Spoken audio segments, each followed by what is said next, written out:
Hello, my dear students. Welcome to Digital Ventures, India's first personalized online learning platform for self learners. कैसे हैं आप सब? इस class में बात करने वाले हैं हम पावर वर्ड्स को लेके। पावर वर्ड्स एक ऐसा सेशन जहां वोकैब सिर्फ पढ़ाई नहीं जाती है, आपको हम याद करा के भेजते हैं। तो बात करते हैं पावर वर्ड्स में। लर्न प्रैक्टिस मास्टर, आपको पढ़ाएंगे और प्रैक्टिस कराएंगे और साथ के साथ आपको मास्टर बना देंगे। आज है आपका डे थर्ड। यह है आपका अपना डिजिटल वेंचर्स। यहाँ आपको क्या मिलता है? सबसे पहले आपको एआई स्टडी प्लानर मिलता है, जहां आप अपने पर्सनलाइज्ड रोड मैप बना सकते हैं अपनी एग्जाम सक्सेस के लिए। स्ट्रक्चर्ड वीडियो कोर्सेज आपको मिलते हैं, वीडियो कोर्सेज, डिटेल्ड प्रैक्टिस आपको मिलती है, हैंड रिटन नोट्स हैं, टेस्ट मॉड्यूल है, टारगेट ट्रैकिंग है। आपको मिलते हैं 30 plus mock test, full length mock test हैं, 3400 प्लस क्वालिटी क्वेश्चंस हैं और सब्जेक्ट वाइज आपको टेस्ट मिलेंगे। डिटेल्ड परफॉर्मेंस रिपोर्ट आपको मिलेगी, hand written notes by toppers, जिनको पढ़ के बहुत सारे बच्चे टॉपर्स बने हैं, ऐसे हैंड रिटन नोट्स आपको मिलेंगे। Gone are the days for the PDFs now, आपको ये मिलते हैं सीडीएस के लिए, ओटीए के लिए, subject wise English, GS, maths के लिए आपको ये मिल जाते हैं। आपको बहुत सारी चीजें 100% फ्री मिलती हैं, जैसे प्रीवियस ईयर क्वेश्चंस पूरे डिटेल्ड सोल्यूशन के साथ में। डेली क्विजेस आपको मिलेंगी, करंट अफेयर्स मिलेगा, न्यूज अपडेट्स हैं, वीकली मंथली एमसीक्यूज है और डिटेल्ड परफॉर्मेंस रिपोर्ट है। ये सब आपको मिल जाता है। शुरुआत होती है सिर्फ 99 रुपीज से। चलिए शुरू करते हैं। तो आपका पावर वर्ड्स, सब लोग पेन पेपर लेके बैठेंगे जिससे वोकैब अच्छे से याद कर पाओ। चलिए शुरू करते हैं। पहला वर्ड है आपका एगोनी। एगोनी का मतलब क्या होता है? देखिए, एगोनी का मतलब होता है अत्यंत पीड़ा। अब जब अत्यंत, अत्यधिक या अत्यंत पीड़ा की बात होती है तो वर्ड्स को याद करने का तरीका सबसे अच्छा ये होता है कि मैं उस वर्ड को किसी सेंटेंस में यूज कर दूं। और सेंटेंस राम मोहन सोहन जैसा तो बिल्कुल भी ना हो। सेंटेंस ऐसा होना चाहिए जो लाइफ लाइक हो, जो मेरी डेली लाइफ में यूज करने वाला हो। तो मैंने कहा एक्सट्रीम फिजिकल और मेंटल सफरिंग, इंटेंस पेन और डिस्ट्रेस के लिए मैं यूज करता हूं किसका? एगोनी का। जैसे हमने कहा the patient was writhing in agony as the doctors try to stabilise him after the accident. मतलब क्या हुआ? मतलब ये हुआ कि जो पेशेंट था ना, वो राइथिंग इन एगोनी, एगोनी में बहुत बुरी तरीके से तड़प रहा था। As the doctors try to stabilise, जैसे डॉक्टर्स ने कोशिश की उसको स्टेबलाइज करने के लिए आफ्टर द एक्सीडेंट। ठीक है, अब यहाँ हमें एक और वर्ड मिल गया नया, राइथिंग। इसका मतलब क्या होता है? That is twist your body, twist your body in pen, twist your body in pen. अब बहुत तेज दर्द हो रहा है तो आप ऐसे लेटते हो ना, इधर उधर करते हो, उसको आप राइथिंग कह सकते हो। तो आप ऐसे इस वर्ड का भी यूज कर सकते हो, राइथ का। ओके, तो इन एगोनी का मतलब हो जाएगा पेन। अब एगोनी को आप कहीं भी यूज कर सकते हो। आप कह सकते हो ही इज एन एगोनी, वो बहुत पेन में है। तो आपने कहा now days this family is an agony, आजकल ये परिवार बहुत दर्द में है, बहुत सफरिंग में है। तो फिजिकल भी हो सकता है और मेंटल सफरिंग भी हो सकता है। जैसे किसी का एग्जाम नहीं निकला तो वो भी एगोनी में हो सकता है। कुछ लॉस हो गया है तभी भी आप एगोनी में हो सकते हो, क्योंकि ये फिजिकल भी और मेंटल सफरिंग भी है और इंटेंस पेन है और डिस्ट्रेस होगा। डिस्ट्रेस जो होता है वो अक्सर इमोशनल होता है। तो बात करते हैं इसके सिनोनिम्स और एंटोनिम्स को लेके। अब जैसे एंग्विश आ गया, किस लिए यूज करते हो? एक्सट्रीम पेन के लिए। किसके लिए यूज करते हैं? एक्सट्रीम पेन के लिए आप इसका यूज करते हो। ठीक है, आसान शब्दों में बात करें तो हम इसका यूज करते हैं अनहैप्पीनेस के लिए। किसके लिए यूज करते हैं? अनहैप्पीनेस के लिए यूज करते हैं। ठीक है, तो ही इज इन एंग्विश, वो बहुत परेशान है, परेशानी में है, खुश नहीं है। टॉर्मेंट बिल्कुल इसका सेम होगा, सफरिंग आसान है, मेंटल भी हो सकता है, फिजिकल भी हो सकता है। पेन दर्दी होता है। डिस्ट्रेस जो होता है ना, इसको आप मेंटल समझ के चलो, इसको आप ऐसे लिख सकते हो, इमोशनल, इमोशनल डिस्ट्रेस। कोई आदमी इमोशनल डिस्ट्रेस में है यानी कि बहुत परेशान है। ठीक है, आप इसको ऐसे यूज कर सकते हो। कंफर्ट माने आराम होगा, कोई प्रॉब्लम नहीं है। रिलीफ होगा। ईज माने आराम पहुंचाना, प्लेजर होगा। और कंटेंटमेंट होगा। कंटेंटमेंट का मतलब होता है, इसको आप चाहें तो सीधे सीधे लिखो सेटिस्फैक्शन। आप लिख सकते हो ये होता है सेटिस्फैक्शन के लिए, या फिर और लिखना चाहते हो तो ये लिख लो हैप्पीनेस के लिए। हैप्पीनेस, सेटिस्फैक्शन के लिए कंटेंटमेंट का यूज किया जाता है। चलिए बढ़ते हैं नेक्स्ट वर्ड की तरफ। नेक्स्ट वर्ड है अल्बीट। अल्बीट क्या होता है? अगर हम बात करें तो अल्बीट मतलब, वैसे देखो कोई वर्ड तो ये ऐसा है नहीं कि इसका कुछ मीनिंग निकालना होगा, एक कंजंक्शन होता है। पढ़ाया इसलिए जाता है कि बहुत सारी ऐसी वोकैब होती है जो अक्सर एग्जाम में भी देखने के लिए मिल जाती है और डेली लाइफ में भी यूज करने में नई नई चीजें बड़ा इंटरेस्ट आता है। अब आप सोचो ऑल्दो का यूज, दो का यूज आप सबको आता है। अब आपने कहा कि ऑल्दो के लिए प्लेस पे मैं अल्बीट का, इवन दो के प्लेस पे या नॉट विद स्टैंडिंग के प्लेस पे मैं एक नया वर्ड बता रहा हूं अल्बीट, ठीक है। तो सही है। जैसे आपने कहा she decided to accept the job offer, उसने जॉब ऑफर को एक्सेप्ट कर लिया, ठीक। Albeit the salary was lower than expected, जो सैलरी थी वो एक्सपेक्टेशन से कम थी, फिर भी जॉब ऑफर को एक्सेप्ट कर लिया। इसका मतलब क्या हुआ कि आप चाहें तो यहां ऑल्दो का यूज भी कर सकते हैं। इसका मतलब ऑल्दो कहो, दो कहो, इवन दो कहो या अल्बीट कहो, सबसे सेंटेंस का मीनिंग सेम ही आएगा। Although he is intelligent he failed, albeit he is intelligent he failed, ठीक है। आप ऐसा यूज कर सकते हैं। अब इसके सिनोनिम्स एंटोनिम्स क्या हैं? सिनोनिम्स का मतलब है, हम समझ चुके हैं, ऑल्दो है, इवन दो है, दो है, वाइल है, डिस्पाइट है। अब डिस्पाइट के बाद कभी ऑफ नहीं आता, यह हमें समझना चाहिए, ठीक है। डिस्पाइट के बाद कभी ऑफ नहीं आता है। तो ये सारे इसके सिनोनिम्स बन जाते हैं। एंटोनिम्स की बात करें तो एंटोनिम्स क्या होगा इसका? इसके बावजूद भी ऐसा हुआ, यानी कि या तो कोई चीज कंटिन्यूअस हो गया, रिजल्ट होगा, जैसे आपने कह दिया नेवरदलेस होगा, हाउएवर होगा, येट है, अब तक भी ऐसे ही हुआ, स्टिल इट्स गोइंग ऑन, या नॉनदलेस है। तो इसके एंटोनिम्स बन सकते हैं। चलिए बढ़ते हैं आगे। नेक्स्ट वर्ड कहता है हमारा एलिबाई, ठीक है।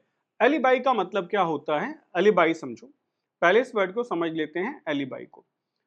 कुछ आप ऐसे समझ लो एक कहानी जैसा कि आजकल होता है ना कि किसी भी आदमी का ऐसे नाम ले दिया जाता है कि वो इस क्राइम में था। लोग एक दूसरे को फंसाने के लिए भी किसी का नाम दे देते हैं कि कुछ नहीं, कम से कम कुछ दिन परेशान तो होगा, ठीक है। तो ऐसे केस में क्या होता है, आदमी को एक प्रूफ देना पड़ता है, कि एक एविडेंस देना पड़ता है कि देखो ये वो एविडेंस है, मैं ये प्रूव करता है कि मैं वहां नहीं था, ठीक। अब ये जो वर्ड है, ये अगर मैं बात करूं तो सीडीएस के एग्जाम में आया हुआ वर्ड है एज आर्टिस्ट, ठीक। तो वर्ड तो ऑलमोस्ट जितने भी हम आपको पढ़ा रहे हैं सभी आए गए हैं, ऐसा नहीं होता नहीं है। तो ये मुझे एकदम से याद आ रहा है कि कुछ दिन पहले ही पूछा गया, तो वो एक एग्जाम का पूछा हुआ वर्ड भी है। तो अब बात आती है इसका मीनिंग क्या होता है, देखो हम ध्यान से समझेंगे। अ क्लेम और पीस ऑफ एविडेंस, एक क्लेम या पीस और एविडेंस होगा दैट वन वाज एल्सवेयर, कोई कहीं और था। व्हेन एन एक्ट, जब कोई काम हुआ, टिपिकली क्राइम की बात करें, at the time of crime, is alleged to have taken place, मतलब हुआ था उस समय, तुम ये प्रूव कर रहे हो कि कोई कहीं और था, यानी कि मैं कहीं और था, ठीक है। द सस्पेक्ट प्रोवाइडेड, अब सस्पेक्ट मतलब जिसके ऊपर संदेह है, प्रोवाइड अ क्रेडिबल, याद रखना जहां भी ये वर्ड आ जाए, क्रेड ये रूट वर्ड होता है, इसका मतलब होता है ट्रस्ट, ठीक है।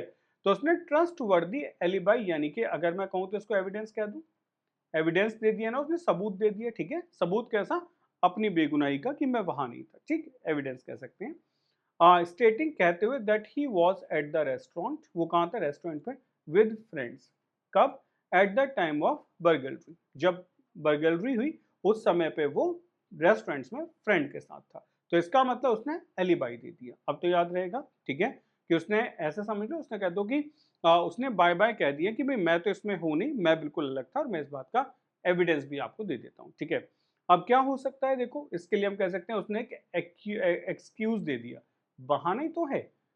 एविडेंस क्या है? बहाना है ना। अब मतलब झूठा है तो वो एक्सक्यूज हो सकता है, सच्चा है तो एलिबाई हो जाएगा, ऐसे मान लेते हैं। जस्टिफिकेशन उसने दिया, भाई क्या करोगे? क्लैरिफिकेशन, जस्टिफिकेशन ही तो दोगे कि मैं बता रहा हूं भाई मैं वहां नहीं था, ठीक है। उससे लगा आपने डिफेंस कर दिया, डिफेंस करना, विरोध करा आपने कि भाई मैं डिफेंस करता हूं तुम्हारे आर्गुमेंट को कि मैं वहां नहीं था।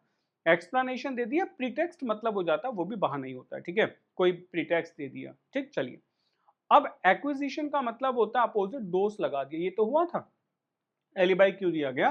कि मैं वहां नहीं था, यानी कि क्राइम से बचने के लिए। अब क्राइम के में लिप्त करने के लिए क्या होगा? एक्विजिशन होगा। उसके बाद आपने कहा इंडाइटमेंट होगा, टी इसमें साइलेंट होती है, इंडाइटमेंट बोलेंगे। इंडाइटमेंट होता है किसी को वही दोष में डाल देना। चार्ज लगा दिया गया किसी के ऊपर। एलिगेशन, ये तो बहुत आसान वर्ड है। एलिगेशन को तो आप कहते हो ना कि उसके ऊपर एलिगेशंस लगाए गए हैं कि वो क्रिमिनल था, या वो इस ब्राइबरी में पाया गया, ठीक है, रॉबरी में पाया गया, ऐसे बोल सकते हैं। इनक्रिमिनेशन, इनक्रिमिनेशन देखो, क्राइम क्रिमिनल आ रहा है ना वर्ड, इनक्रिमिनेशन में डाल देना, यानी कि उसको इनक्रिमिनेशन में डाल देना, कहीं ना कहीं उसको क्राइम में लिप्त कर देना। ओके, नेक्स्ट आइए। नेक्स्ट हमारा वर्ड है एलिग्री। ये अक्सर उन बच्चों ने पढ़ा होगा जिन्होंने लिटरेचर पढ़ा है। अगर कोई बच्चा ऐसा है जिसने लिटरेचर पढ़ा है तो उसने एलिगरी 100% पढ़ी होगी। वैसे तो लिटरेचर वाली या पोम वाली बुक्स के साथ इस वर्ड का लेना देना लगा ही रहता है। ये होता क्या है समझेंगे। एलिगरी की स्टोरी होती है या एक पोम हो सकती है और पिक्चर हो सकती है दैट कैन बी इंटरप्रेटेड और reveal a hidden meaning, typically a moral और पॉलिटिकल वन। मतलब आप इसको अगर मैं इतने बड़ा ना घुमा के कहूं तो मैं कह सकता हूं सिंबॉलिक स्टोरीज। समझ गए? ऐसी कहानियां जो सिंबल्स की मदद से बनाई जाती हैं एलिगरीज होती हैं। मानो कोई सिंबल बना लिया कि ये देवता हैं, ये शैतान है, ठीक है, तो आपने कहा एलिगरी है, यानी कि रिप्रेजेंटेशन है। वो पिक्चर्स की फॉर्म में हो सकती है, स्टोरी की फॉर्म में, पोम की फॉर्म में, उसको आप एलिगरी कहते हैं। ठीक, जैसे बहुत परफेक्ट एग्जाम्पल है Animal Farm by George Orwell is an allegory that uses animals to represent different aspects of political system and human nature. समझ गए? अगर आप एनिमल फॉर्म पढ़ेंगे किसकी, जॉर्ज ऑरवेल की, तो एनिमल फॉर्म में क्या लिखा गया है, एलिगरी है वो एक, वो यूज करता है एनिमल्स को ये रिप्रेजेंट करने के लिए कि डिफरेंट एस्पेक्ट्स क्या है पॉलिटिकल सिस्टम के और ह्यूमन नेचर के क्या क्या डिफरेंट एस्पेक्ट्स हैं। ठीक है, तो एक एलिगरी है। अब इसके सिनोनिम्स और एंटोनिम्स की बात कर लेते हैं। देखो पहला वर्ड लिखा गया सिंबोलिज्म। मुझे लगता है कुछ कहने की जरूरत नहीं है, आपने कैसा याद रहेगा, ये सिंबल से बना वर्ड है। ठीक है, मेटाफोर हो गया। ठीक, उसके बाद आता है पैरेबल और फेबल। अब मेटाफोरिकल होता है ना, किसी ने मेटाफोरिकल कुछ कह दिया, ठीक है, जैसे होता है फिगरेटिव कुछ कह दिया। अब आता है पैरेबल एंड फेबल। ये दोनों क्या होते हैं, दोनों शॉर्ट स्टोरीज होती हैं वैसे तो, अगर मुझसे पूछो तो पैरेबल का मतलब ये भी शॉर्ट स्टोरी है। ठीक है, शॉर्ट स्टोरी होगी और इसमें क्या होगा, मोरल होगा, ये सही है। फिर आप कहेंगे यहाँ क्या होगा, भाई ये भी शॉर्ट स्टोरी होगी, ये बात बिल्कुल क्लियर है। ये भी कैसी होगी, शॉर्ट स्टोरी होगी। इसमें भी क्या होगा, इसमें भी मोरल होगा। लेकिन अक्सर क्या होता है ना, ये ट्रू होती हैं और इसमें जो मोरल होता है ना वो एनिमल्स को ऑफन, मतलब अक्सर ज़्यादातर ऐसा होता है एनिमल्स की मदद से निकाला जाता है। जैसे आपने रैबिट और टॉर्टोइस वाली स्टोरी पढ़ी होगी, वो एक फेबल होगी। ठीक है, ऐसी एनालॉजी होती है। नेक्स्ट आइए, नेक्स्ट है लिटरलनेस। क्या होता है लिटरलनेस, मतलब होता है किसी की मीनिंग को बता देना, मतलब सिंबलाइज नहीं, इसका जेन्युइन मीनिंग क्या है, ओरिजिनल मीनिंग क्या है। आपने कहा स्ट्रेट फॉरवर्डनेस। स्ट्रेट फॉरवर्डनेस का मतलब होता है सीधे सीधे कह देना, स्पष्ट शब्दों में बोल देना। फिर आता है रियलिटी, फिर आता है फैक्चुअलिटी, इसमें फैक्ट्स क्या क्या है, और फिर आता है ट्रुथ यानी कि सच्चाई। तो एलिगरी जो होती है उसको हम कह सकते हैं सच है, लेकिन वो रिप्रेजेंटेशन ऑफ समथिंग है in the form of symbols. तो अगर हम उसके अपोजिट बात करें तो हम करें सच्चाई की बात करें, स्ट्रेट फॉरवर्डनेस की बात करें, रियलिटी की बात करें, फैक्चुअलिटी की बात करें, तो इसका अपोजिट हो सकते हैं। आगे बढ़िए, नेक्स्ट वर्ड है एलिविएट। अब एलिविएशन, एलिविएट क्या होता है, एलिविएट करना होता है किसी चीज को कम कर देना, टू मेक सफरिंग या डेफिशिएंसी और अ प्रॉब्लम। ठीक है, टू मेक क्या होगा, सफरिंग, डेफिशिएंसी और अ प्रॉब्लम को लेस सिवियर कर देना, इजियर टू बियर कर देना, और रिलीव और लेसन कर देना। आपको कोई दर्द हो रहा है, किसी ने दवाई देके आपके पेन को लेसन कर दिया, ठीक है, एलिविएट कर दिया। आप बहुत परेशानी में हैं, किसी ने आपकी बातों को सुन के आपको थोड़ा सा काम डाउन कर दिया, उसने आपको एलिविएट कर दिया। ठीक है, तो taking pain medication can help alleviate the symptoms of a headache. मतलब टेकिंग पेन मेडिकेशन, जब आप दर्द की दवाई लेते हो, वो हेल्प करती है एलिविएट करने में द सिम्टम्स को ऑफ द हेडेक। तो हेडेक के सिम्टम्स कम हो जाते हैं, यानी कि सिर दर्द थोड़ा कम हो जाता है। तो ऐसे केसेस में हम एलिविएट का यूज करते हैं। बात करते हैं एलिवेट के सिनोनिम्स क्या हो सकते हैं। देखो, ईज होगा, आरामदायक है, रिलीव होगा, मिटिगेट कर देना होता है किसी चीज को कम कर देना, ठीक है, किसी हार्मफुल इफेक्ट को। जैसे आप कह सकते हो कोई हार्मफुल इफेक्ट है, इसको आप ऐसे भी लिख सकते हो, हार्मफुल इफेक्ट अगर किसी चीज का है, वो हो सकता है भाई पेन हो सकता है, ठीक है, इसको कम करने के लिए आप किसका यूज करते हो, मिटिगेट का यूज करते हो।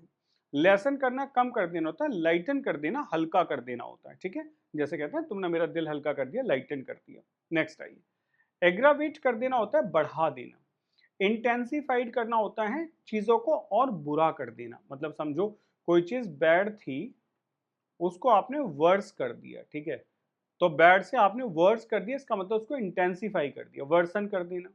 ओके, एक्सेजरेट का मतलब क्या होता है? एक्सेजरेट का मतलब भी ये होता है चीजों को बढ़ा देना और बुरा कर देना, ठीक है। तो एक्सेजरेट का मतलब होता है चीजों को बुरा कर देना, बढ़ा देना, यानी कि वर्स्ट कर देना, ठीक। इंक्रीज माने सिंपल बढ़ाना होता है, इसमें कुछ अलग से बात नहीं है।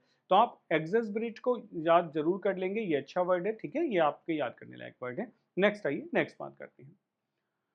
नेक्स्ट हमारा वर्ड है ऑल्टरकेशन। ऑल्टरकेशन का मतलब क्या होता है? अ नोइजी आर्ग्यूमेंट और डिसएग्रीमेंट स्पेशली इन पब्लिक। अब पब्लिक में दो लोगों के बीच में नोइजी आर्ग्यूमेंट हो गया, उसको आप क्या कहते हो? उसको आप ऑल्टरकेशन कहते हैं, ठीक है। अच्छा, एक बात मुझे बताओ, आपने एक वर्ड पढ़ा है कभी? ALTERATION, alteration. ये आपने जरूर पढ़ा होगा और सुना होगा। अक्सर आप जब कपड़े खरीदने जाते हैं तो कहते हैं ना कि फिटिंग नहीं आ रही, तो कहते हैं मैं ऑल्टर करा के दूंगा, यानी कि ऑल्ट्रेशन करा के दूंगा। याद आ रहा है? ऑल्ट्रेशन, ऑल्टर, ऐसे वर्ड आपने अक्सर शॉप पे सुने होंगे। तो ऑल्ट्रेशन क्या होता है? चेंजेस कराना, यानी कि उसमें कटिंग वटिंग करके उसको सेट कर देना।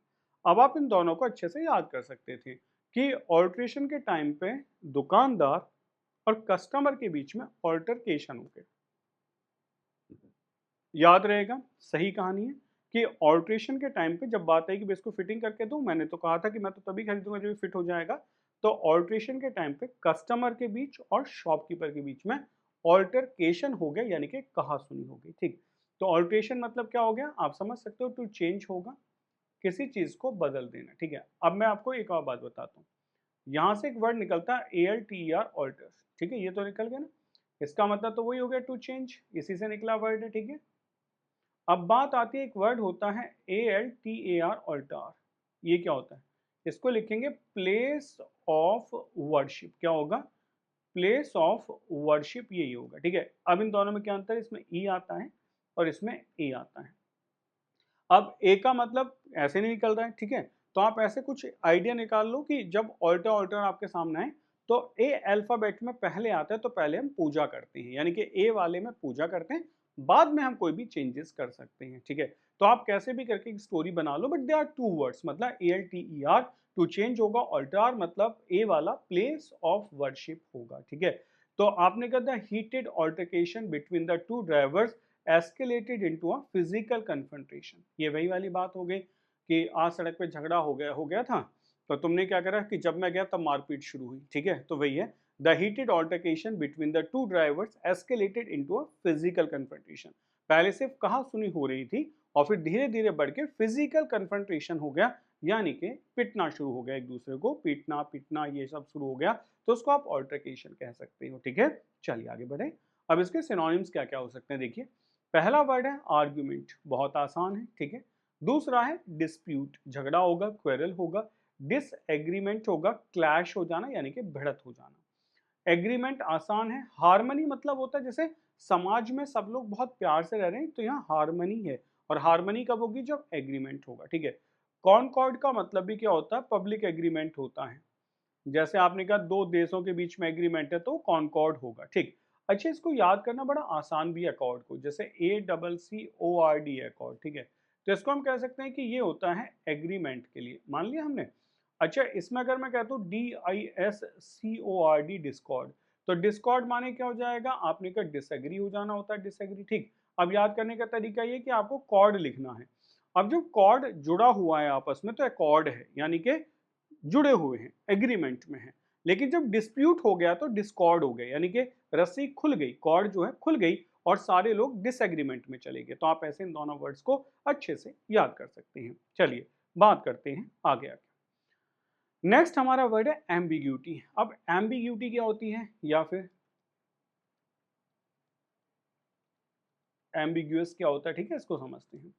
एम्बिग्यूटी का मतलब होता है the quality of being open to more than one interpretation, uncertainty और इनएग्जैक्टनेस ऑफ मीनिंग। मतलब ये कहना चाह रहे हैं कोई एक चीज एक से ज्यादा चीजों के लिए ओपन है, यानी कि उसके एक से ज्यादा एक्सप्लेनेशन हो सकते हैं, इंटरप्रिटेशन हो सकते हैं। अगर मैं एक ही बात को आपको बताऊं कि ये ऐसे भी हो सकता है और ये ऐसे भी हो सकता है, ठीक है, कभी आपने ऐसे सुना होगा एक कहानी कि ये दोनों बकरी किसकी हैं, कौन सी वाली, काली वाली है, सफ़ेद वाली, काले वाली वो मेरी है, सफ़ेद वाली वो भी मेरी है, ठीक है। तो ऐसे जो इंटरप्रिटेशंस होते हैं ना, इनको आप कह सकते हो तो एम्बिग्यूअस हैं, मतलब पता ही नहीं क्या कहना चाह रहे हो, हर बात को मतलब दो तरीके से कहते हैं, ठीक है, दैट वन। तो आपने कहा the poem's ambiguity allowed readers to interpret it in various ways leading to diverse analysis and discussions. मतलब पोम्स के बीच में एम्बिग्यूटी है, क्लियर कट कॉन्सेप्ट ही नहीं लिखा गया, एक थीम जो है वो डिफाइंड नहीं है। तो अब जब थीम डिफाइंड नहीं है तो होगा क्या, जितने रीडर्स हैं वो अपने अपने हिसाब से उसमें से आइडियाज निकाल लेंगे, और इसकी वजह से क्या होगा, डिस्प्यूट खड़ा होगा, डिस्कशंस हो जाएंगे कि ये कहना चाहते हैं वो कहें, तो उसको एम्बिग्यूस कहते हैं, ठीक है। एम्बिग्यूस आइडियाज हो सकते हैं, आपकी बातें जो उलझी हुई हों, जिनका इंटरप्रिटेशन एक से ज्यादा हो, ठीक है ना। मैं ये भी कह सकता हूँ डोंट बी एम्बिग्यूअस, यार उलझे हुए मत हो, स्पष्ट मत हो, बी क्लियर, ठीक है, स्ट्रेट फॉरवर्ड हो जाओ। तो आप ऐसे केसेस में एम्बिग्यूटी का यूज कर सकते हैं। अब बात आती है इसमें सिनोनिम्स क्या क्या हो सकते हैं। वेग्यूनेस, इसका मतलब होता है कि ये जो आपका आइडिया है क्लियर नहीं है। ऑब्सक्योरिटी मतलब भद्दा होगा, ऑब्सक्योर मतलब होता है अस्पष्ट, नॉट क्लियर, ठीक है। नेक्स्ट है अनसर्टेनिटी, बिल्कुल है। अनसर्टेनिटी का मतलब होगा जिसमें सर्टेनिटी नहीं है, कोई चीज सर्टेन बिल्कुल भी नहीं है, ठीक है। अच्छा ये देखो, इक्विवोकेशन क्या होता है, इक्विवोकेशन का मतलब होता है a way of speaking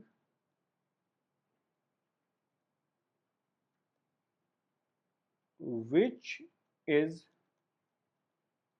not clear and making listeners confused, ठीक है। एक ऐसा बोलने का तरीका जो क्लियर नहीं है और जो लिसनर्स हैं उनको और ज्यादा कंफ्यूज किया जा रहा है, ठीक, आप ऐसे बोल सकते हो, ये इक्विवोकेशन है। ओके, नेक्स्ट आइए। इनडिस्टिंक्टनेस, डिस्टिंक्ट क्या होता है, जो बिल्कुल क्लियर है, इनडिस्टिंक्टनेस है क्लैरिटी नहीं है। अपोजिट क्या होगा, क्लैरिटी होगा। प्री सीजन क्या होता है, अच्छा प्री सीजन का मतलब होता है, आप ऐसे समझो कि ये पूरी तरीके से एग्जैक्ट होगा, क्वालिटी ऑफ बीइंग एग्जैक्ट होगा, मतलब ऐसा नहीं है कि एम्बिग्यूअस नहीं है, बिल्कुल एग्जैक्ट है, जो कहा जा रहा है वो होगा। डेफिनेटनेस होगा, एक्सप्लिसिटनेस होगा और सर्टेनिटी होगा, ठीक है। नेक्स्ट आइए। नेक्स्ट हमारा वर्ड है एम्बिट, बहुत अच्छा वर्ड है। एम्बिट का मतलब होता है सीमा। अब सीमा कैसे, जैसे आपने कहा द स्कोप, एक्सटेंट और bounds of something, specially when regarded as being restricted और लिमिटेड। मतलब एक एम्बिट है, यहाँ पर एक सीमा है, एक आपने कहा कि ये इसका जो सीमा है या इसका एक क्षेत्र है जहां तक उसके रूल्स एंड रेगुलेशंस लगते हैं, उसका एम्बिट हो सकता है, ठीक। The court ruled that the case was beyond the ambit of its jurisdiction. अब ज्यूरिडिक्शन के लिए क्या होता है कि जैसे किसी कोर्ट में आपने केस चला रखा है, तो कोर्ट ने कहा कि ये जो केस है ना, ये हमारे उसमें नहीं आता है, इसको आपको हाई कोर्ट ले जाना पड़ेगा या सुप्रीम कोर्ट ले जाना पड़ेगा, तो ये हमारे ज्यूरिडिक्शन के बाहर है। तो उस केसेस में आप ज्यूरिडिक्शन का यूज करते हो। तो एम्बिट मतलब वो क्षेत्र, वो स्कोप होगा। तो अब आप इसको ऐसे भी कह सकते हो, it is out of my ambit. भाई कोई आपसे पूछना है कि ये कुछ क्वेश्चन है, ये समझा दो, आपने मजे मजे में कह दिया this question are out of my ambit, भाई ये तो मेरे क्षेत्र से बाहर है, इनको मैं नहीं कर सकता, ठीक है। या this question is in my ambit, इतना तो मुझे आता है, ये मेरे एम्बिट के अंदर है। तो आप ऐसे केसेस में भी एम्बिट का यूज कर सकते हो। एम्बिट क्या हो सकता है, एक स्कोप के अंदर है, ठीक है, एक रेंज के अंदर है, एक एक्सटेंट होती है ना, हद के अंदर है, बाउंड्री के अंदर है या फिर लिमिट के अंदर है, ठीक है। अब ये वर्ड है देखो, एक्सपेंस, एक्सपेंस मतलब होता है फैलाव। अब इसमें भी बड़ा अच्छा है, EXPENSE। अब देखो दोनों में क्या है, इसमें ए आता है और इसमें ई आता है। तो जो ए आता है वो किसके लिए आता है, ए आता है एरिया के लिए, आप ऐसे लिख सकते हो ना, ए फॉर एरिया। तो एक्सपेंस मतलब होता है एरिया, यानी कि फैलाव। कहते हैं ना इसका एक्सपेंशन होता जा रहा है, यानी कि फैलाव हो रहा है। जो मटेरियल होता है उसका एक्सपेंशन हो जाता है गर्म करके, तो आपने कहा फैलाव होता जा रहा है, ठीक है। एक्सपेंस मतलब होता है एक्सपेंसिव, यानी कि वो महंगा होता है, a lot of money,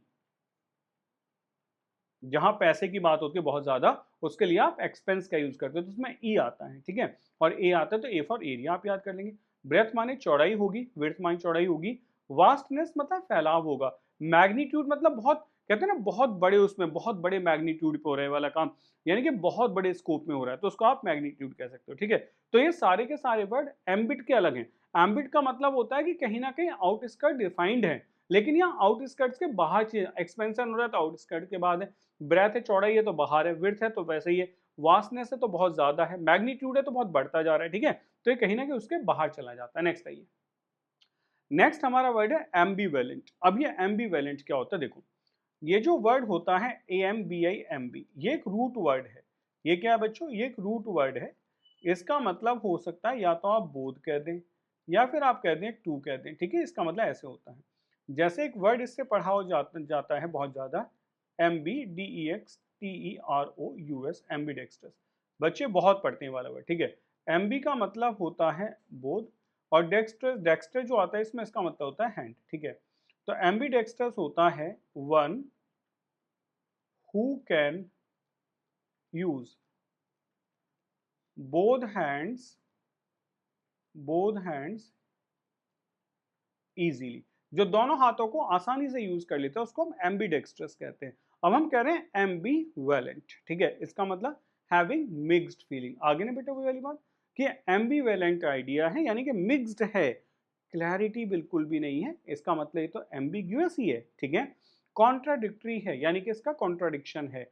ideas about something और समवन, अनसर्टेन है और अनेबल टू डिसाइड वाला कॉन्सेप्ट है। जैसे आपने कहा Rohan's ambivalent attitude towards the promotion made it hard for him to decide whether to accept it or not। मतलब रोहन का जो ambivalent attitude है, मतलब कैसा एटीट्यूड, जो क्लियर नहीं है, हमेशा कॉन्ट्राडिक्टरी एटीट्यूड, मिक्स्ड एटीट्यूड आप कह सकते हो, towards the promotion made it hard for him to decide whether to accept it और नॉट। मतलब हमेशा अनसर्टेन रहता है, डिसाइड नहीं कर पाता है कि एक्सेप्ट करे या ना करे, ठीक है। तो आप कह सकते हो एम्बी जो क्या है वो एम्बीवेलेंट है, एम्बीवेलेंट एटीट्यूड। अब आप समझ लो, इसको आप ऐसे भी याद कर सकते हो कि यार कोई तो होगा ना, आपका फ्रेंड है, आपका भाई है, जिसको आप कह सकते हो इसका एम्बीवेलेंट एटीट्यूड है, मतलब इसकी मुझे बातें समझ नहीं आती हैं। कभी कुछ कहता है कि मैं बिजनेस करूंगा, कभी कहता है मुझे तो गवर्नमेंट जॉब की तैयारी करनी है, कभी कहता है नहीं मैं तो प्राइवेट जॉब करूंगा, ठीक है। तो ऐसे लोगों को आप कह सकते हो एम्बीवेलेंट एटीट्यूड है, मतलब वो डिसाइड नहीं कर पा रहे हैं कि क्या करना है, ठीक है। तो आप उस जगह एम्बीवेलेंट का यूज कर सकते हैं। चलिए आगे बढ़ते हैं। अब इसका मतलब क्या होगा, पहला वर्ड होगा कॉन्फ्लिक्टेड, कॉन्फ्लिक्ट तो है ही है, अनडिसाइडेड है, अनसर्टेन है, टॉर्न है, या फिर इक्विवोकल है। इक्विवोकल अभी बताया था, ऐसी बातें जो आपको क्या कर दें, कंफ्यूज कर दें, ठीक है, दैट वन इक्विवोकल। डिसीजिव इंसान है, ये अच्छा वर्ड है, इसको आप बोल सकते हो decisive. My friend is decisive, my brother is decisive, मतलब डिसीजन ले सकता है, ताकतवर आदमी है, ठीक है। सर्टेन, ताकतवर मतलब इट्स नॉट फिजिकल वन, याद रखना, ताकतवर मतलब डिसीजन लेने की ताकत रखता है। रिजोल्यूट होता है रिजोल्यूशन, दृढ़ निश्चय वाला। डिटरमाइंड होगा, अनवेवरिंग है, तुम उसे हिला नहीं सकते, अनवेवरिंग है यानी कि डिटरमाइंड है, रिजोल्यूट है। नेक्स्ट आपका वर्ड आता है एम्बुश। ये तो सुना होगा, एम्बुश मतलब अक्सर आर्मी में तो बहुत यूज किया जाता है। A surprise attack by people lying in wait in a concealed position. अक्सर मतलब ऐसा होता है ना, आर्मी के ऊपर अटैक हो गया तो कुछ लोग पहले से सड़क पर कहीं छुपे हुए बैठे थे, उसको एम्बुश कहा जाता है। इसको आप ऐसे भी कह सकते हैं कि कुछ लोग छुप के किसी के ऊपर अटैक करते हैं, तो वो जो प्रोसेस होता है वो जो होता है वो एम्बुश होता है, घात लगाना।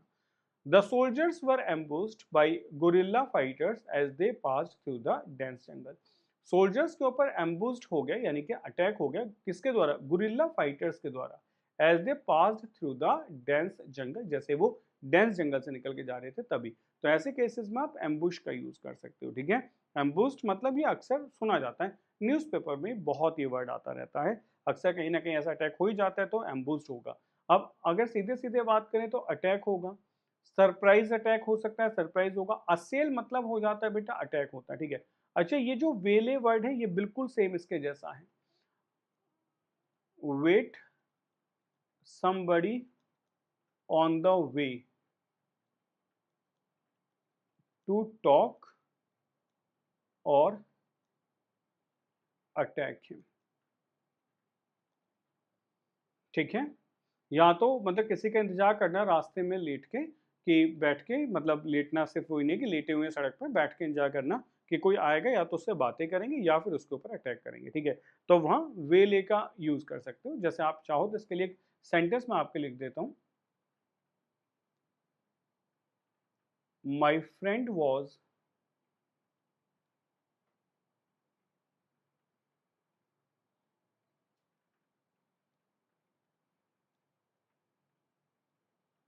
My friend was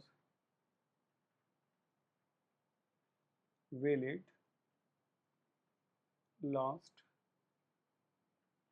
night. सही है, my friend was way late last night. कल रात मतलब मेरे फ्रेंड के ऊपर कुछ ऐसे लोगों ने अटैक कर दिया, मतलब वे लेट कर दिया, ठीक है, वो कह सकते हो। अपोजिट क्या हो सकता है? डिफेंड करना, सामना करना आसान है, प्रोटेक्ट करना, बचा लेना, गार्ड कर लेना, वार्न कर देना पहले, अलर्ट कर देना। तो अलर्ट मतलब छुप के अटैक नहीं है, अलर्ट कर देना पहले से, ठीक है, ये सारे इसके अपोजिट बन जाते हैं। चलिए आगे बढ़ते हैं, नेक्स्ट आइए। अब हम बात करेंगे ईडियम्स एंड फ्रेजेस को लेके। मुहावरे बहुत इंपॉर्टेंट होते हैं, हमारी डेली लाइफ में भी इनका बहुत अच्छा यूज होता है। हम चाहें तो इनसे अच्छी खासी इंग्लिश बोल सकते हैं। तो बढ़िया बढ़िया से मुहावरे आपके सामने। पहला, अ बेड ऑफ नेल्स या थोन्स होगा, ठीक है। अ बेड ऑफ नेल्स या थोन्स क्या होता है? थोन्स क्या होते हैं? कांटे होते हैं ना, दैट वन, कांटे, जैसे गुलाब में कांटे होते हैं, दिस टाइप ऑफ, ठीक है। तो आपने कहा अ वेरी अनकंफर्टेबल और पेनफुल क्या होगा? सिचुएशन। अब आप एक चीज सोचो, अगर मैं ये कह दूं अ बेड ऑफ रोजेस, ठीक है।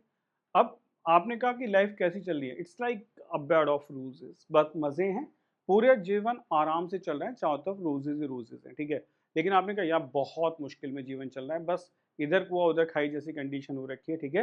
तो अ बेड ऑफ थोन्स हो गए, अ बेड ऑफ नील्स होगा, यानी कि कांटे ही कांटे हैं। अ वेरी अनकंफर्टेबल और पेनफुल सिचुएशन होगा। Dealing with constant complaints from clients has made his job a bed of nails या थोन्स, मतलब लगातार जो कंप्लेंट्स आ रही हैं उसके पास, उसकी जॉब को ऐसा बना दिया कि वो बेड ऑफ नेल्स या थोन्स है। भाई यहाँ तो बिल्कुल भी आराम नहीं है, बिल्कुल भी कंफर्ट नहीं है। नेक्स्ट हम बात करते हैं अ बेंजामिन्स पोर्शन। अब ये क्या होता है? ये होता है अ डिसप्रोपोर्शनली लार्ज शेयर ऑफ समथिंग, मतलब ये जेनेसिस से निकला है, कुछ ऐसे समझेंगे कि ये जो बेंजामिन है ना, अपने फ्रेंड्स सारे ब्रदर्स को इनवाइट करते हैं, और जो बड़ा वाला पोर्शन होता है, मतलब बांटते हैं ना चीज़ें खाने के लिए, तो सबसे बड़ा वाला पोर्शन अपनी तरफ निकाल लेते हैं। तो आप इसको ऐसे भी समझ सकते हो कि बड़ा पोर्शन अपनी तरफ डाल लेना, और वो भी कैसे? बेईमानी से, ठीक है। तो उसको बेंजामिन्स पोर्शन कहा जाता है। व्हेन द, जैसे कहते हैं ना लायन शेयर, ये भी तो सुना होगा आपने, लायन शेयर, लायन का शेयर यानी कि बड़ा वाला पार्ट, ठीक है। तो when the cake was divided he made sure to get a Benjamin's portion while others got smaller slices. उसने कहा कि मुझे तो बेंजामिन्स पोर्शन चाहिए, बड़ा वाला चाहिए, वो भी मतलब हथियाने लेंगे, while others got smaller slices, जबकि बाकियों को छोटे छोटे मिले। तो इसका मतलब बेंजामिन्स पोर्शन आप अब याद कर लो कि अगर आपके यहाँ कोई फैमिली डिस्प्यूट चल रहा है और आपको लगता है कि आपके चाचा ताऊ ने आपकी जमीन दबा ली है, तो बेंजामिन्स पोर्शन आप वहाँ यूज कर सकते हो कि वो बेंजामिन्स पोर्शन है, यानी कि उन्होंने जबरदस्ती हमारी जमीन के ऊपर हक जमा लिया है। ये यहाँ से आपको याद अच्छा खासा रह जाएगा, ठीक है। नेक्स्ट आइए। नेक्स्ट है अ बिग चीज।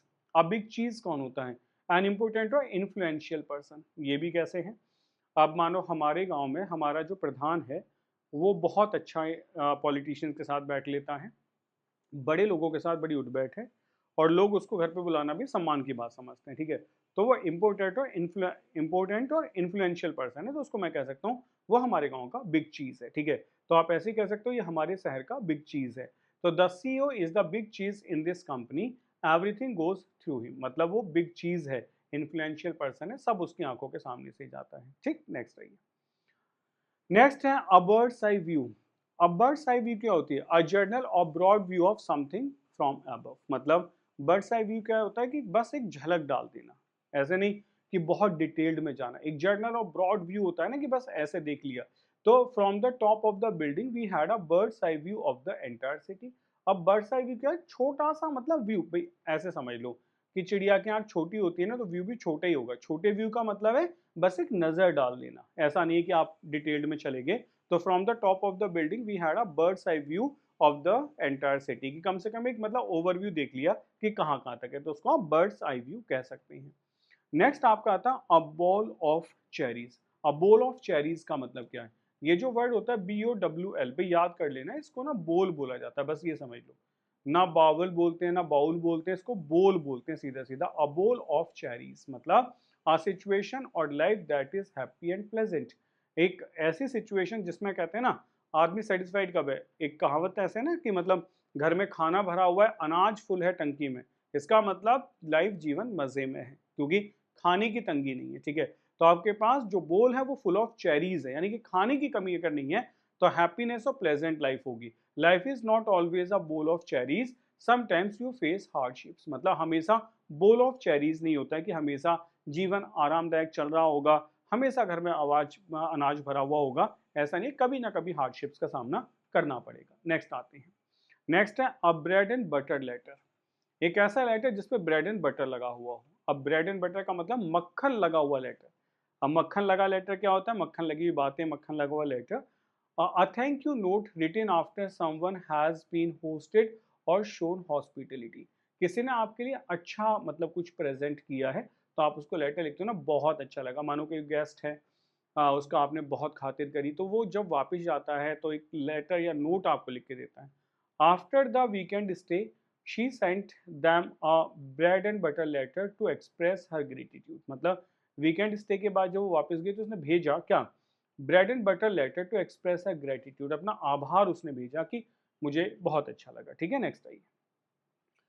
अब brown study, a state of deep thought और डे ड्रीमिंग। अब आप ये सोचो, ब्राउन स्टडी, बुक के जो प्रिंट होते हैं कैसे होते हैं? ब्लैक कलर में। भाई अब आपने स्पेशली बुक रेड कलर में छपवा ली, ग्रीन कलर में छपवा ली, वो अलग बात है। स्पेशली बुक जो होती है वो ब्लैक कलर में प्रिंट होती है, ठीक है, सही है। अब आपने कहा कि मैं कैसे स्टडी कर रहा हूँ? मैं ब्राउन स्टडी कर रहा हूँ। तो इसका मतलब ये तो क्लियर हो गया कि ब्राउन कलर की बुक तो होती नहीं है, तो आप बुक से तो स्टडी नहीं कर रहे हो। अगर आप बुक से स्टडी नहीं करते हो तो क्या करते हो? आप डीप थॉट में हो, तो आप सोचो हुए गहन चिंतन में हो, क्या होगा, कैसे होगा, उस क्वेश्चन का आंसर क्या था वो मुझे याद नहीं है, उसको कैसे तैयार करना है, ये डीप थॉट होता है। या फिर आप कहते हो मैं डे ड्रीमिंग करता हूँ, ठीक है। तो he was in a brown study steering out of the window and not hearing a word I said. मतलब क्या हुआ कि he was in a brown study, वो एक ब्राउन स्टडी में बहुत चिंतन में, steering out the window, window के बाहर देख रहा है, and not hearing a word I said. तो कभी कभी होता है ना कि आप इतने चिंतन में होते हो कि आप किसी की कोई बात सुन नहीं पाते हो, ठीक है, तो आप कह सकते हो I was in brown study. Next आइए। नेक्स्ट है अ कैच 22 सिचुएशन। वेरी इंपॉर्टेंट, बहुत इंपॉर्टेंट वर्ड भी है एग्जाम के पॉइंट ऑफ व्यू से भी, और डेली लाइफ में आप समझो कि ये आप डेली बोल सकते हो, हर कोई है। आपने कहा a no win situation where one is trapped by contradictory rules और कंडीशन, जहां कॉन्ट्राडिक्टरी रूल्स और कंडीशंस में ट्रैप्ड हैं। मतलब it is a catch 22 situation, you need experience to get the job but you need the job to get experience. मतलब ये catch 22 situation होती है। जैसे अगर आप कहीं फर्स्ट टाइम जॉब के लिए जाते हैं तो कहता है कि आपके पास एक्सपीरियंस तो है ही नहीं, तो जब जॉब ही पहली है तो एक्सपीरियंस कहाँ से आएगा? तो इसका मतलब क्या है कि वो कह रहा है you need experience to get the job. Job लगाने के लिए एक्सपीरियंस की जरूरत है, but you need the job to get experience, लेकिन एक्सपीरियंस तो जॉब से ही आएगा ना। तो एक कैच 22 सिचुएशन है। अंडा पहले आया या मुर्गी, ये कैच 22 सिचुएशन है, ठीक है, कि भाई अगर अंडा पहले आया तो अंडा दिया किसने, और अगर मुर्गी पहले आई तो मुर्गी तो अंडे से निकलती है, तो निकली कहाँ से? तो ये कैच 22 सिचुएशन है, ठीक है। तो हमेशा जीवन में कैच 22 सिचुएशन सबके जीवन में रहती ही है। तो आसानी से कहना कैच 22 सिचुएशन में हूँ आजकल मैं, समझ ही नहीं आ रहा है, ठीक है। नेक्स्ट आइए। A chicken and egg problem. A chicken and egg problem क्या होती है? सेम आ गया। A situation where it is difficult to determine which of the two events cause the other. मतलब चिकन एंड एग कंडीशन, भाई नहीं पता क्या कब हुआ था। The debate over whether funding creates innovation और innovation creates funding is a catch and egg problem. समझ गए कि भाई ये बड़ा डिबेट का क्वेश्चन है कि फंडिंग जो होती है वो क्रिएट करती है इनोवेशन को, या इनोवेशन क्रिएट्स फंडिंग, या इनोवेशन से क्रिएट होती है फंडिंग। तो is a chicken and egg problem. ये आज की चिकन एंड एग प्रॉब्लम है कि अंडा पहले आया मुर्गी पहले, तो पहले क्या होगा? पहले इनोवेशन हो गया फंडिंग होगी, या पहले फंडिंग होगी तब इनोवेशन होगी, ठीक है। तो ये बड़ी कैसी प्रॉब्लम है? चिकन एंड एग प्रॉब्लम है। नेक्स्ट आइए। अ डैम्प स्क्विब। स्क्विब क्या होता है? देखो ये स्मॉल फायरवर्क होता है। अगर मैं इस वर्ड की बात करूं, ये स्मॉल फायर वर्क होता है। मतलब मैं हिंदी में लिख देता हूं, आप समझो। आप कहते हो ना पटाखा, वो समझ लेंगे, दीपावली वाला, ठीक है। अब ये वो वाला होता है कि जो थोड़ा फटता नहीं है, धीरे धीरे जलता है, दैट वन, ठीक है। अब इसमें डैम्प आ गया, तो डैम्प का मतलब क्या होता है? ये तो वेट ही होता है ना, बस इसे समझो। अब आप ये सोचो कि अगर आपके पटाखे गीले हैं तो आप क्या करोगे? क्या करोगे? दीपावली नहीं मनाओगे, ठीक है, या बाकी त्योहारों पर जलाओगे नहीं, इंसल्ट हो जाएगी, वही समझो। Something that fails to meet expectations और डिसअपॉइंटमेंट, मतलब समझो ये फेलियर वाली बात है। अगर आपके गीले पटाखे हैं तो आप लड़ नहीं सकते हैं, फेलियर वाली बात है। The much hyped concert turned out to be a damp squib with poor sound quality and low attendance. आगे समझ कि इतना मच हाइप्ड करके जो कंसर्ट शुरू किया गया था वो डैम्प स्क्विब निकल गया, अनसक्सेसफुल निकला। क्यों? क्योंकि साउंड क्वालिटी अच्छी नहीं थी और लो अटेंडेंस थी, यानी कि लोग बहुत कम देखने आए थे। ओके, तो आई होप आपको इस सेशन का एक एक वर्ड समझ आ गया होगा। सारे वर्ड्स आपने ढंग से नोट कर लिए होंगे। इनका यूज डेली लाइफ में जरूर करना है। तो ऐसे ही एक और बेहतरीन सेशन के साथ आपसे मुलाकात होगी नेक्स्ट क्लास में। अगर आप चैनल पर नए हैं तो चैनल को सब्सक्राइब करना बिल्कुल ना भूलें। Hit the bell icon so you will get the notifications on time. और ये आपकी रिस्पॉन्सिबिलिटी कि इस चैनल को सारे स्टूडेंट्स के साथ शेयर करें जो वो हमारे साथ जुड़ते रहें। और ऐसे ही बेहतरीन कॉन्सेप्ट्स हम आपको पढ़ाते रहेंगे जिनसे आपकी नॉलेज में चार चांद लगते चले जाएंगे। तो स्टे कनेक्टेड विद अस। ये हमारा व्हाट्सएप हेल्पलाइन नंबर है, आप जब चाहें इस पर क्वेश्चन भेज सकते हैं। हम आपको पूरी तरीके से हेल्प करेंगे। आपके चाहे करियर गाइडेंस के क्वेश्चंस हों या फिर आपके कोई भी प्रॉब्लम है लाइफ से रिलेटेड, आप हमें जरूर एक बार मौका देंगे। मिलते हैं नेक्स्ट क्लास में। Till that take care, bye bye, जय हिंद।